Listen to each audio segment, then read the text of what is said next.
Papalitan natin yung black. Ito pag tinanggal mo to, ikot mo lang itong ring. Counterclock. Tapos, takin mo to.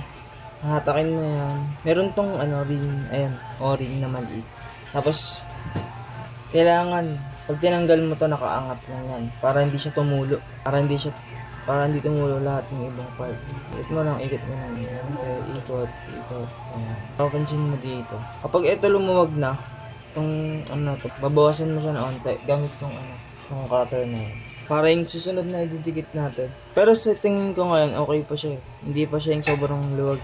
Pag pinasukan natin ng L-connector. Ayan, basic. Walang ganyan. Bago na, ito na yung sinetop natin. Para plug and play na lang. Salpak dito. Kailangan sakto siya. Tapos medyo idiin mo na.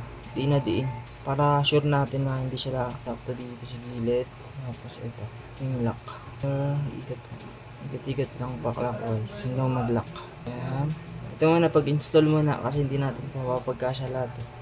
Daliman muna onte. So okay na ganyan. Kakailanganin pa natin to higupan. Pataas. Dapat ang higop nakataas ang kamay. Tapos nakataas yung damper. Ay nakataas to. Yung damper pala hindi yung kamay. Yan yung damper nakataas. Ano yung suction na? Wastage. Button. Kailangan naka-ready na.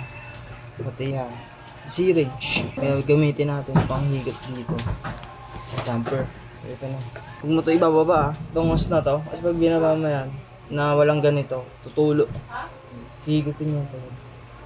Pero pag tatanggal mo na kasi yung yung hose, yung ink mo bumaba. Pag natanggal mo na yung damper. Pero babalik yun kapag ito nakababa.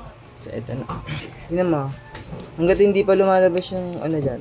Yung indicator mo dito, kailangan mapuno yung damper. Ayan kailangan mapuno mo yan. Mapuno mo yan. Ulit. Ito, ayan mo ito. Ayan tusok lang siya pa ganun. Huwag mo masyadong idiin yung kusahan niya naman, ayan Ganyan naman siya higupin. Siguro ganito lang, kahit ganito lang. Ayan. Tapos, spray mo lang dito sa wastage. Ayan naka-install ka na ng damper na bago. Malalaman mo siya pag sira yung damper. Pag nag-CMYK ka ng maraming beses na, tapos nagamit ka ng purge, hindi talaga siya tumutuloy.